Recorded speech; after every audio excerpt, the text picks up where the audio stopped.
अगला सवाल ये है कि जी आजकल जो वाइफ्स हैं वो बहुत ज़्यादा डिमांडिंग हो गई हैं, तो मर्दों को क्या करना चाहिए? सब्र शुक्र कर लिया करें। आसान जवाब यही दे सकता हूँ। अच्छा, देखिए, मजाक के अलावा बात यह है कि बिहेवियर जो है ना उसको समझें। हम ये बात भूल जाते हैं कि हम एनवायरनमेंट की प्रोडक्ट हैं। हमारे माँ बाप, हमारी माएँ, हमारी बहनें, हमारी दादियाँ नानियाँ, वो एक डिफरेंट एनवायरनमेंट था उनके इर्द गिर्द, वो उसकी पैदावार थी। तो जो आपकी वाइफ आपसे जो आपकी वाइफ आपसे डिमांड कर रही है, ये एनवायरनमेंट में है। और ये 1995 की मेरी ऑडियो कैसेट्स हैं, मीडिया तफरीह या हथियार। और मैंने उस वक़्त ये कहा था, अब देखें होता क्या, इस मीडिया ने करना क्या आपके साथ, पूरे का पूरा कल्चर ही चेंज करके रख देना है।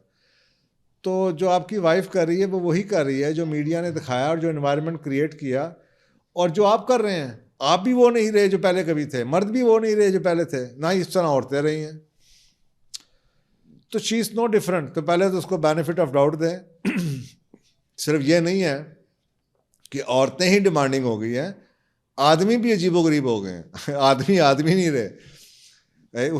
शादियां हम लेट करते हैं, जब शादियां लेट करते हैं तो वो बॉन्डिंग ही नहीं होती मियाँ बीवी की, हम इकट्ठे ग्रो ही नहीं करते। तो शादी को हम लेके पहले दिन से ही हम जनाब सैर तफरी शुरू कर देते हैं, होटलिंग करते रहते हैं। घरों में बैठ के कभी एक दूसरे को ना समझा, ना समझाने की कोशिश की।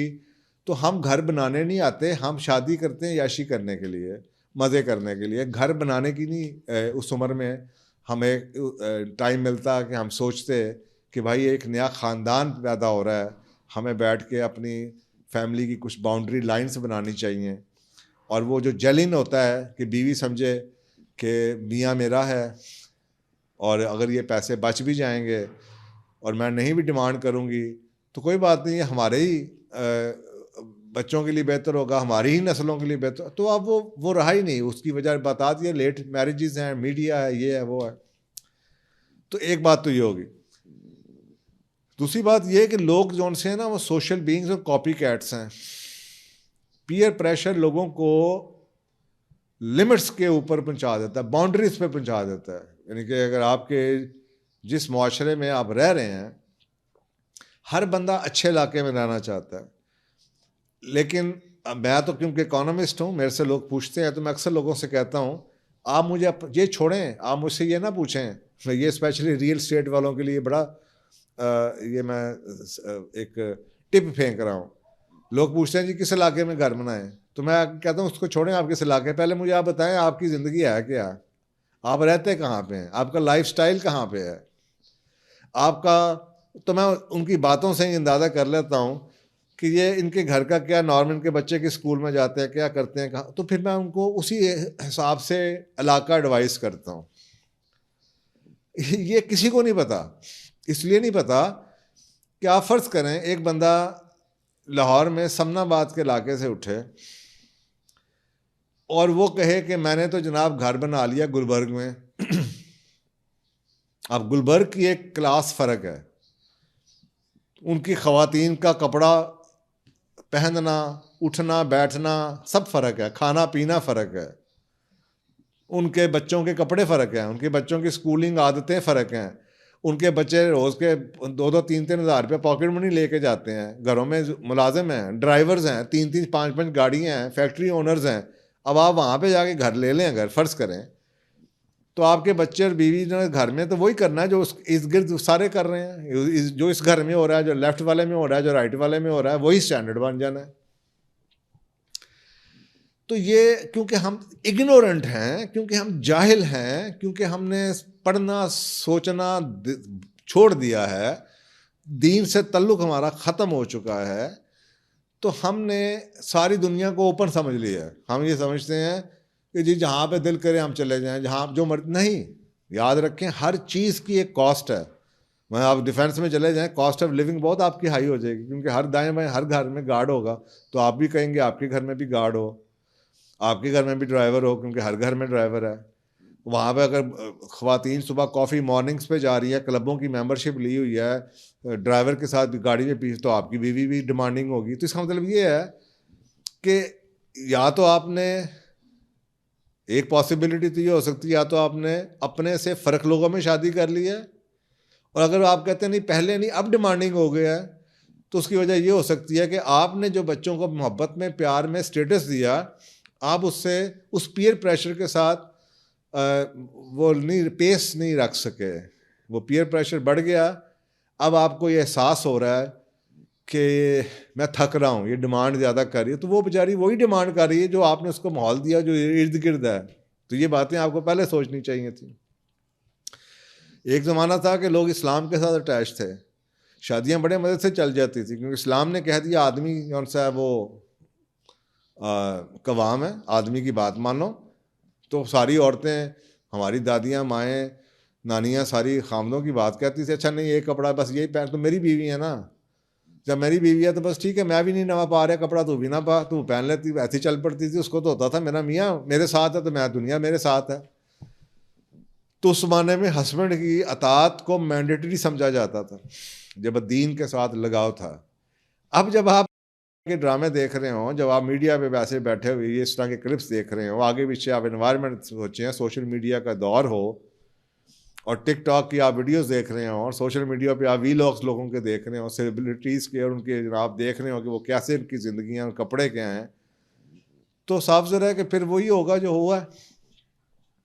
तो अगर आप ये इन्वायरमेंट जो आप मैंने बताया, अगर आप ये नहीं बदल सकते, जो कि मुश्किल है कि आप इन्वायरमेंट बदल लें, कि आप उठ के जनाब अपने घर से उस सोसाइटी से निकल के किसी और सोसाइटी में चले जाएं जहाँ पे आपकी बेगम ये समझे या बच्चे ये समझें कि यार हम तो जन्नत में आ गए हैं। तो अगर ये आप नहीं कर सकते तो फिर I think you need to sit as a family में बैठें, पढ़े लिखे लोगों की तरह आपस में बात करें, अपने बजट्स को देखें। अब ये दूसरा तरीका, एक तो तरीका हो गया कि ईमान अगर हो तो ठीक है, जो कह दिया मान लिया। दूसरा तरीका ये है कि फिर जो वेस्ट करता है, एज अ फैमिली बैठें, एक दूसरे को अपनी वैल्यूज़ का बताएं, as come out, as gel in as a family, कि ये हमारा ख़ानदान, ये हमारी फैमिली, ये हमारा इंटरेस्ट है, ये हम एक जैसे हैं, और मैं भी ये नहीं करता। और मेक श्योर कि आप ना वो करते हो जो कि आप अपनी बेगम से छुड़वाना चाहते हैं। तो ये दूसरा तरीका है। और तीसरा, अगर आपकी क्रेडिबिलिटी घर में है, पढ़ी लिखी हैं आप, और आपकी बेगम के आगे क्रेडिबिलिटी है, तो अपनी बच्चों को, बीवी को एजुकेट कीजिए कि दुनिया किस तरफ जा रही है, दुनिया के हालात कैसे हैं, और क्या ठीक है और क्या गलत है। जैसे अल्लामा इकबाल ने कहा था, जो ना खूब बतदरीज वही खूब हुआ, कि ग़ुलामी में बदल जाता है कौमों का ज़मीन। कि कई ऐसी बातें आज हम अपना हक समझते हैं जो कि गलत हैं, या गलत थी 10 साल पहले।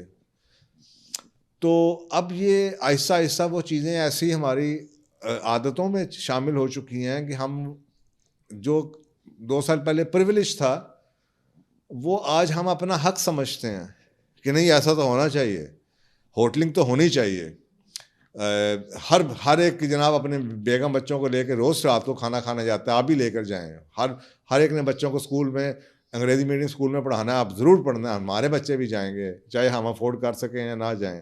हर एक के घर में 2 गाड़ियाँ, हमारे घर में भी 2 होनी चाहिए। तो हर घर के में पार्टीज़ होती हैं, हर बीवी जौन सी है जनाब खामद की, वो नए कपड़े पहन के हर शादी भी आती है, और दूसरे दफ़ा वो कपड़ा नहीं पहनती, तो हम भी नहीं पहनेंगे। तो आप उन्हें एजुकेट करें।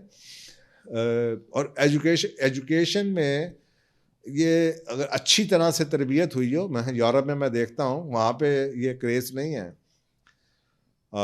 सिंप्लिसिटी है वहाँ पे। इस तरह नहीं है कि यहाँ पे जी जो शादियों में कपड़े पहन लिए वो अगली दूसरी शादी में नहीं पहने जाएंगे। तो अक्सर औक़ात आजकल आदमियों की क्रेडिबिलिटी भी नहीं है, जिसकी वजह से बीवियाँ उनकी बात नहीं सुनती। बात तो वह है कि बीवी जो उनसी है वो अपने खामों से ज़्यादा स्ट्रॉन्ग है, ज़्यादा इंडिपेंडेंट है, फाइनेंशियली ज़्यादा स्टेबल होती है, अपने खामों से अमीर भी ज़्यादा होती है, या एजुकेटेड ज़्यादा होती है, जिसकी वजह से खामद बेचारे कुछ भी नहीं कर सकते, वो मस्कीन ही बने रहते हैं। तो पहले ये चीज़ें भी देख लें, कहीं ऐसी वजह तो नहीं है कि आपकी क्रेडिबिलिटी कोई नहीं। आप तो फिर अगर आपकी क्रेडिबिलिटी नहीं है तो फिर आप किसी से रिक्वेस्ट कर सकते हैं, कोई काउंसलिंग का सेशन करवा लें, किसी बड़े की बात सुनवा दें, फिर क्योंकि आपकी बात तो फिर वो नहीं सुनेंगे कि आपकी क्रेडिबिलिटी नहीं है, फिर तो आप प्यार मोहब्बत से ही एज अ थर्ड पार्टी किसी को इन्वॉल्व करके समझाने की कोशिश कर सकते हैं। तो ये मल्टी डायमेंशनल इशू है, ये एक इसका कोई यस नो का जवाब नहीं है कि रूल नंबर 1 ये करें, फिर दूसरा ये स्टेप है, तीसरा स्टेप ये है। तो पहले आपको देखना पड़ेगा कि ये हुआ कब, कैसे हुआ, कहाँ से हुआ, किस वजह से हुआ, कहीं आपकी वजह से तो नहीं हुआ। फिर आप आ जाएँ कि अपने घर को एनालाइज कीजिए, अपने विजन को एनालाइज कीजिए कि क्या आपने एनफ टाइम गुजारा, बीवी के साथ क्रेडिबिलिटी आपकी है, प्यार मोहब्बत में एक दूसरे को समझते भी हैं, और ये जो प्रेशर आ रहा है ये कहाँ से आ रहा है, बाहर से आ रहा है, अंदर से आ रहा है, टीवी से आ रहा है, हमसायों से आ रहा है, ससुराल से आ रहा है, कहाँ से आ रहा है। और फिर अगर आप उसको खुद हैंडल कर सकते हैं तो ठीक है, नहीं तो फिर किसी से रिक्वेस्ट करके उनको। और सबसे आसान तरीका वैसे दीन ही होता है कि दीन में आपको पता है मॉडरेशन का जिक्र टाइम है, दीन मॉडरेशन की बात करता है। दीन ने ऐसी कोई फजूलियात की इजाज़त नहीं दी जो आज हमारे माशरे में अक्सर का लोग अपना हक समझना शुरू कर देते हैं।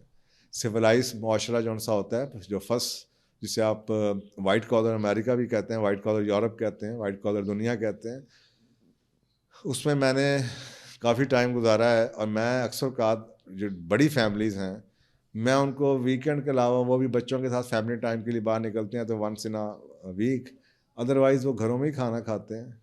उधर बन बनाओ दिखाओ कुछ नहीं है। ये हम जैसों में, हमारे माशरे में ये ऐसा एक गंदा माहौल बना है कि जो उधर की ब्लू कॉलर वर्कर थे, जो बिल्कुल ही गए गुजरे हैं, हमने उनको अपना रोल मॉडल बना के वो खाने बाहर होटलों में खाते हैं। वो अंदर से इतने खोखले बेचारे होते हैं कि उनको शोबाजी चाहिए होती है।